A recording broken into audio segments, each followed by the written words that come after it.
Please subscribe the net TV. క్షణం క్షణం మీ ముందు సమాచారం.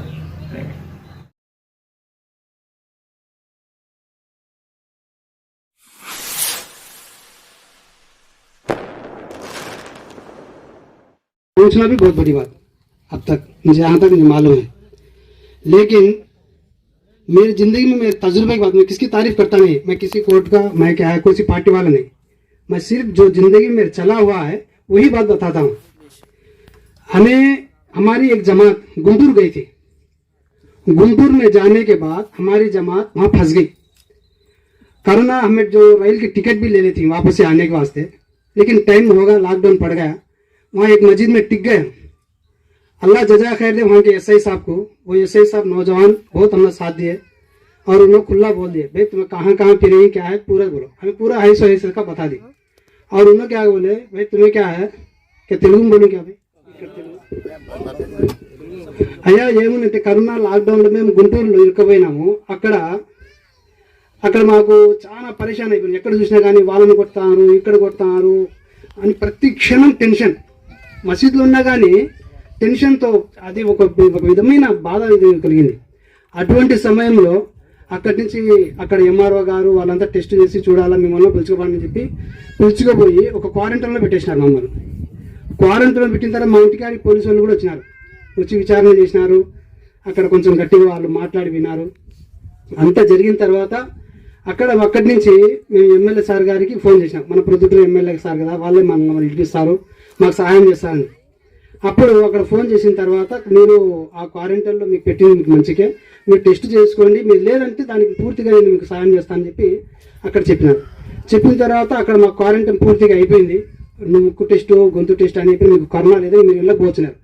ఇళ్ళకి పోలేము ఇంకా, ఎందుకంటే అక్కడ వచ్చేదానికి దారి కూడా లేదు. అల్లా సుబ్హానహు వ తఆలా దయ వల్ల ఎట్నో ఒకట్లో మేమంతా అక్కడి నుంచి వచ్చేసినాం.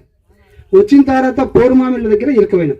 అక్కడ పట్టుకున్నారు పోలీసులు, విడిసేది లేదు, మళ్ళీ మీ క్వారంటైన్ పంపించాల్సిందే అన్నారు. అప్పుడు మా ఎమ్మెల్యే సార్ గారిది నెంబర్ ఉంది మా ఒక వ్యక్తి దగ్గర. నేను అనుకున్నా, అయ్యా ఎమ్మెల్యే అంటే ఆయన చాలా గొప్పవారు, సన్న సక్కువలో మేము మాట్లాడ మాట్లాడతారు, మమ్మల్ని అసలు మా ఫోన్ ఎత్తుతారా, అసలు మమ్మల్ని పలకరిస్తారా, వాళ్ళ దృష్టిలో ఉండామా, ఇంత ఇది అయ్యే పని కాదని అనిపించింది. అయినా కానీ అల్లా యొక్క మీద నమ్మకంతో ఒక ఫోన్ చేసినాను అంతే, ఒకే ఒక ఫోన్ చేస్తానే మన ఎమ్మెల్యే సార్ గారు ఫోన్ ఎత్తినారు. వెంటమ్మడే పూర్మామిలో ఫోన్ చేస్తూనే ఫోన్ వెంటమ్మడే ఎత్తినారు. ఎత్తి ఆ తర్వాత అక్కడ పోలీసు వాళ్ళు ఎవరున్నారు వాళ్ళకి ఇవ్వండి అని చెప్పినారు.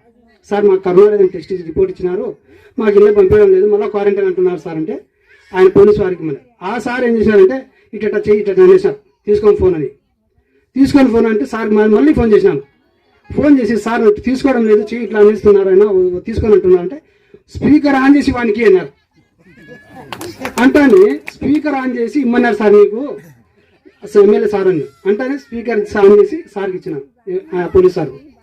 ఇచ్చిన తర్వాత మన ఎమ్మెల్యే సార్ ఏం చెప్తున్నారో ఏమో నాకైతే తెలియదు, కానీ అక్కడ పెను మీద దోషం మాడిపోతే ఎట్లుంటుందో ఆ విధంగా అయిపోయింది ఆయన ముఖం, పోలీస్ ఆయన ముఖం. వెంటబడి అంతా అయిపోయిన తర్వాత ఆయన ఏం చేసినాడు, మమ్మల్ని అయ్యా మేము చెప్పాం, మిమ్మల్ని విడిసమన్నామా, మిమ్మల్ని పంపించమన్నామా, అందులోకి మీరు ఎమ్మెల్యే సార్ ఫోన్ చేసి చెప్పాలన్నా, ఏమయ్యా మీరు మాకు మా బాధ అర్థం, అది ఏదో ఆయన దృష్టి చెప్పాడు. సార్ మా బాధ ఇప్పుడే మా అనుభవించి వచ్చినాము, మా కరోనా అంటే ఖచ్చితంగా పెట్టండి, ఎందుకంటే వేరే వాళ్ళకి మా వల్ల ఇబ్బంది కలగకూడదు కదా, మా ఇంటి వాళ్ళకి కూడా సమస్య లేదన్నప్పుడు మమ్మల్ని తీసుకొని మళ్ళీ పెడతామంటే మేము బాధపడతాం కదా సార్ అంటే, సరే పోండి కానీ అంతలోకి ఎస్ఏ సార్ ఎక్కడున్నారో ఏమో గబగబా పరిగెత్తుకుంటూ వచ్చినారు. వెంటబడి ఇచ్చేసినారు. మళ్ళీ దారిలో కొంతమంది పోలీసులు పెట్టుకుంటే సార్ మాకు ఎమ్మెల్యే సార్ చెప్పినట్టే పోయని వదిలేసినారు. అక్కడి నుంచి మళ్ళీ సగం దారిలో మళ్ళీ ఫోన్ చేసినాను ఎమ్మెల్యే సార్ మా ఇంటికాడ పోతే వాళ్ళు వాలంటీర్లు వాళ్ళు మళ్ళీ పట్టుకుపోతారేమో సార్ అంటే, మీరేం భయపడాల్సిన అవసరం, చక్కని డిఎస్పీ ఆఫీస్కి రండి అన్నారు. డిఎస్పీ ఆఫీస్ సార్ కాడికి వస్తాను, సార్ వచ్చినారు, వచ్చి వాళ్ళు ఫోటో ఏదో తీసుకొని మీరు ఎక్కడ తిరగగాకని కొన్ని రోజులు ఇంటికాడనే ఉన్నాను. అలాగే అక్కడ ఉన్నాము. మన వైసీపీ నాయకులు వాళ్ళంతా వచ్చి మా ఇళ్ళకాడికి బియ్యము కూరగాయలన్నీ అందజేసినారు మా వార్డులో. అలాగే మాకు నిజంగా చాలా సంతోషం కలిగింది. మా అమ్మకు కూడా 5,000 ఎమ్మెల్యే కాకముందు ఈ సారు మా అమ్మకు ఈ సార్ తరపు నుంచి 5,000 వడ్డీ లేని రుణం. ముస్లిమ్స్ ఎంతో మంది ఉన్నారు, కానీ వడ్డీ లేని రుణం ఇస్లాం ధర్మంలో ఉంది, కానీ ఎవరు ఇచ్చేదానికి ముందుకు లేరు. ఇచ్చినా కానీ తీసుకున్నాడు మళ్ళీ ఎక్కియాడు, అది ఒకటి పరిస్థితి. అట్లాంటి పరిస్థితులలో ఇవ్వడం లేదు. అల్లా దయ వల్ల ఆయన ఆ కాలంలో ఎమ్మెల్యే కాకముందే 5,000 రూపాయలు వడ్డీ లేని రుణం మా అమ్మ ద్వారా వచ్చింది. జరిగింది నాకు తెలిసింది, నేను వినింది, నా కళ్ళతో తెలిసి చెప్తాను. నేను దీంట్లో కల్పితం కానీ ఆయన పొగడాలని కానీ నా ఉద్దేశం కాదు. అప్పటి నుంచి నాకంటే సార్ అంటే నాకు చాలా అభిమానం, చాలా ఇష్టం. ఈ మాట ఎన్నో రోజులు చెప్పాలనుకుంటున్నా, కానీ ధైర్యం చాలలేక ఈరోజు మన నన్నే సాబ్ గారు ఏదో అవకాశం కల్పించినారు చెప్పినాను. అందరికీ ధన్యవాదాలు. जमात में रही